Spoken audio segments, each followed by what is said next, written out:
আমরা বিভিন্ন ইনস্ট্রুমেন্টের নাম একটু দেখাই দিই আপনাদেরকে। আচ্ছা, এই জিনিসটার মধ্যে আমরা হচ্ছে রোগীর পেশাব কালেক্ট করি। তো রোগী যখন বেড রিটেন অবস্থায় থাকে, বিছানার মধ্যে থাকে, তখন পেশাব কালেক্ট করার জন্য এই জিনিসটি ইউজ করা হয়। এটাকে বলা হয় ইউরিনাল। এই যে দেখেন লেখা আছে URINAL, urinal container. Urinal container চিনতে হবে, ঠিক আছে? Urinal container. আচ্ছা, এরপর এখানে দেখেন একটা বাটির মতো জিনিস, ঠিক আছে? এটাকে বলা হয় হচ্ছে বেড প্যান। কি বলা হয় বলেন তো? বেড প্যান, ঠিক আছে? বেড প্যান কেন ইউজ করা হয়? রোগী যখন শুয়ে থাকে, বিছানার মধ্যে থাকে, শয্যাশায়ী পেশেন্ট যখন থাকে, তাদের পেশাব পায়খানা কালেক্ট করার জন্য আমরা ইউজ করি হচ্ছে বেড প্যান। আচ্ছা, এরপরে এটা আপনারা সবাই চেনেন, যদি এটার নাম হচ্ছে বেবি ওয়াইপস, ঠিক আছে? বাট এটা আপনার ওয়াইপস হিসেবে ইউজ করবো। অ্যাডাল্ট ডাইপার বা ডাইপার চেঞ্জ করার সময় আমরা এটাকে ইউজ করি, এটার নাম হচ্ছে ওয়াইপ।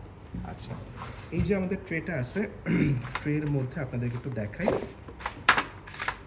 যেমন এটা আপনারা সবাই চেনেন, আমরা এটা মেইনলি হচ্ছে ওরাল হাইজিন মেনটেন করার জন্য একটা ট্রে ইউজ করতেছি। তার জন্য আমাদের এখানে টুথপেস্ট আছে, দেন হচ্ছে টুথব্রাশ আছে, দেন এই জিনিসটাকে আমরা বলি হচ্ছে টাং ডিপ্রেসার। কি বলি বলেন তো? টাং ডিপ্রেসার।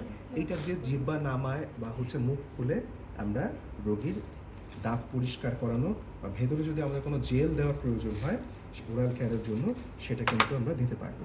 আচ্ছা, এটা হচ্ছে সোয়াব স্টিক বলা হয়। আমরা চাইলে যদি দরকার হয়, প্রয়োজন হয়, তাহলে এই সোয়াব স্টিক দিয়েও কিন্তু, সোয়াব স্টিকের মতো এক ধরনের বিশেষ ধরনের ব্রাশের মতো থাকে, সেই ব্রাশ দিয়ে একেবারে যারা আনকনশিয়াস পেশেন্ট থাকে তাদের মুখের ভিতরে ওরাল জেল আমরা কি করতে পারবো বলেন তো?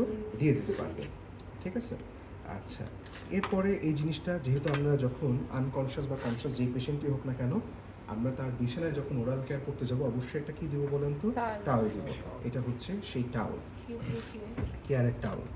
আচ্ছা, আর এছাড়াও এখানে আমরা হচ্ছে ট্রে ইউজ করতে পারবো, মুখের মধ্য থেকে যেন লালা বের না হয় বা সে যেন মুখ থেকে জিনিসপত্র বের করে ফেলতে পারে, কুলি করতে পারে, কিডনি ট্রেতে আমরা কাজ সারতে পারবো। আচ্ছা, এখানেও আরেকটা রুমালের মতো অংশ আছে, এটা আমরা বেড বাথের জন্য ইউজ করি। দরকার পড়লে আমরা অনেক সময় আমাদের ওরাল কেয়ারের সময় মুখ মোছানোর জন্য এটা ব্যবহার করতে পারি। আচ্ছা, এরপরে এই যে জিনিসটা আমি ভাবছিলাম এটা হচ্ছে ড্রশিট, ভালো হয়েছে। এই জিনিসটাকে আমরা বলবো হচ্ছে ম্যাকিনডোর্স। কি বলবো বলেন তো? ম্যাকিনডোর্স, ঠিক আছে? আমরা যখন কারো হচ্ছে ওরাল কেয়ার করতে যাব বা যে সমস্ত কাজে পানি লাগার একটা সম্ভাবনা থাকবে, পানি লাগার একটা ভয় থাকবে, সে সমস্ত ক্ষেত্রে আমরা এই ম্যাকিনডোর্সটা পরে নিতে পারবো, ঠিক আছে? ম্যাকিনডোর্সটা পরার পরে এই আমরা দেখেন ম্যাকিনডোর্সটা কিন্তু পরলাম, এই যে দেখেন পিছনে কিন্তু আমি কি করতেছি বলেন তো? বেঁধে ফেলতেছি, পড়তেছি। পরে এরপর কিন্তু আমরা হ্যান্ড ওয়াশ করে অ্যাজ ইউজুয়াল রেগুলার আমাদের যে কাজগুলো আছে সেগুলো কিন্তু কি করতে পারবো বলুন তো? করতে পারবো। তাহলে এই ম্যাকিনডোর্সটা যেই জিনিস দিয়ে তৈরি, এটা অনেকটা হচ্ছে র্যাক্সিন রাবার আছে না, ওই র্যাক্সিন রাবার দিয়ে তৈরি। আমাদের ড্র শিটগুলোও কিন্তু এরকম র্যাক্সিন রাবার দিয়ে তৈরি না, র্যাক্সিন রাবার দিয়ে কিন্তু তৈরি করা না, ঠিক আছে? এটা আমি একটু ভাঁজ করে দিয়ে আমরা আরেকটা জায়গায় বসায় রাখলাম। আচ্ছা, এরপরে আমরা এখানে একটু মিক্স অবস্থায় আছে, তারপরে দেখাই। এগুলো হচ্ছে কটন বল, ঠিক আছে? অ্যাবজর্বেন্ট কটন বল। কটন বল তো আমরা অনেক কাজে ইউজ করি, আপনারা দেখছিলেন। সেটা এখানে রাখলাম। রাখার পরে এই দুইটা ছিল কি বলেন তো? এটা ছিল আর্টারি ফোর্সেপ, ছিল আর্টারি ফোর্সেপ রাখলাম। আচ্ছা, এরপর এই যে জিনিসটা দেখতেছেন এটা হচ্ছে কি ক্যাথেটার, ঠিক আছে? ফলিস ক্যাথেটার বা আমরা হচ্ছে ক্যাথেটার বলি। এটা পেশাবের রাস্তা দিয়ে ঢোকায় পেশাব বের করা হয়। এই জিনিসটাকেই আমরা যদি আরেকটু ভালোভাবে দেখতে চাই, দেখা যাচ্ছে এই যে দেখেন, এই যে এটা হচ্ছে ক্যাথেটার, এই যে ক্যাথেটার, ঠিক আছে? পেশাবের নল দিয়ে এটা ঢোকানো হয়। পেশাবটা বের হওয়ার পরে একটা ব্যাগের মধ্যে জমা হয়, এই ব্যাগটাকে বলা হয় ইউরো ব্যাগ। কি বলা হয় বলুন তো? Euro bag. ভালো করে দেখবেন এখানে কিন্তু মার্কিং আছে যে 100, 500, 1000, 1500, 2000। কারণটা হচ্ছে এই ইউরো ব্যাগের একটা মাথা কিন্তু ক্যাথেটারের সাথে লাগানো অবস্থায় থাকে। তো আলটিমেটলি যখন পেশাব এখান দিয়ে বের হয়, পেশাব এসে কই জমা হয় বলেন তো? ইউরো ব্যাগের মধ্যে জমা হয়, ঠিক আছে? তাহলে 24 ঘন্টায়, 6 ঘন্টায়, 12 ঘন্টায় কতটুকু পেশাব জমা হচ্ছে সেটাকে আমরা বের করতে পারবো না? বের করতে পারবো। এরপর মনে করেন এটার মধ্যে পেশাব ভরে গেছে, তাহলে কি ব্যাগটা আমরা ফেলে দিব? ব্যাগটা কিন্তু ফেলে দিব না। আমরা কি করব? নিচে একটা লকের মতো আছে, এই যে নিচে একটা লকের মতো আছে, এই লকটাকে খুললে ভেতর থেকে কিন্তু কি হয় বলেন তো? পেশাব বের হয়ে যায়। তখন সেটা আমরা অন্য একটা এরকম বেড প্যানের মধ্যে নিয়ে বা অন্য যে কোনো জায়গায় নিয়ে সেখান থেকে আমরা কি করতে পারি বলেন তো, পেশাবটাকে বের করে দিতে পারি। ঠিক আছে, আপনাদের মেইনলি জানতে হবে এটা কি বলেন তো, এটা হচ্ছে ইউরিনারি ক্যাথেটার, ইউরিনারি ক্যাথেটার। আর সাথে এই জিনিসটার নাম কি বলেন তো, ইউরোব্যাগ। ইউরোব্যাগ, হ্যাঁ, ইউরোব্যাগের মধ্যে মার্কিং আছে, সেই মার্কিং অনুযায়ী আমরা পেশাব বের করতে পারবো, বা 24 ঘন্টায় কতটুকু পেশাব হইলো সেটা আমরা ক্যালকুলেশন করে বের করতে পারবো। এই জিনিসটাই আপনাদের জানা লাগবে। আপনাদেরকে ক্যাথেটার কিন্তু আপাতত করা লাগবে না। তাহলে ক্যাথেটার গেল। আচ্ছা, এরপর আমি আপনাদেরকে আরেকটা টিউব দেখাই।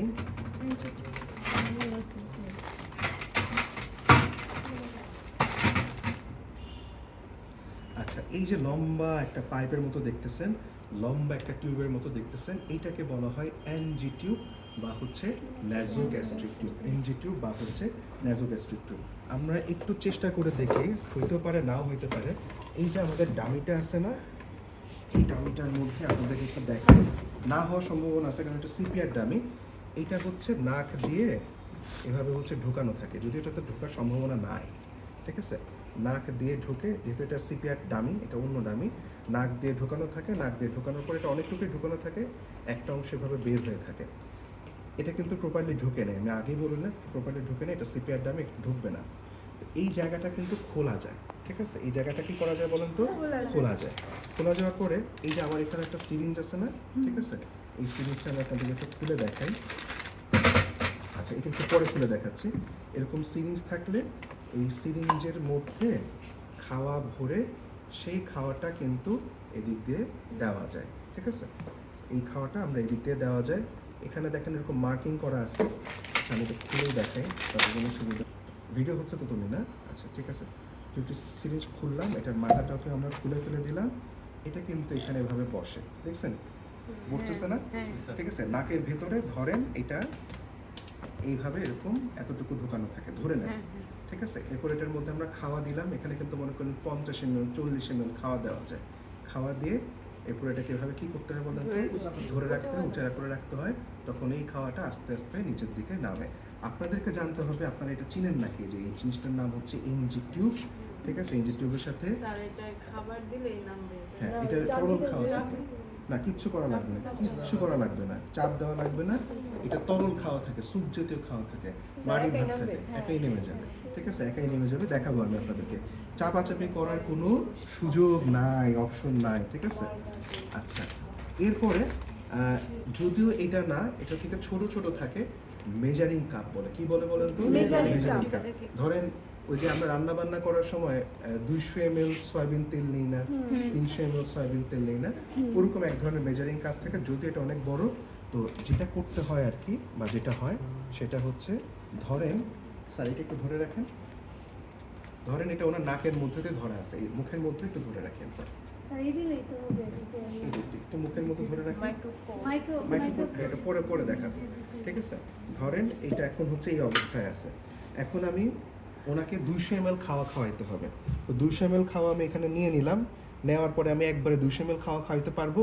পারবো না। তো আমি এখান থেকে তখন কি করব, একটু খাওয়া দিব। খাওয়া দেওয়ার পরে এটা আস্তে আস্তে আস্তে আস্তে নিচের দিকে নামবে, ওয়েট করতে হবে।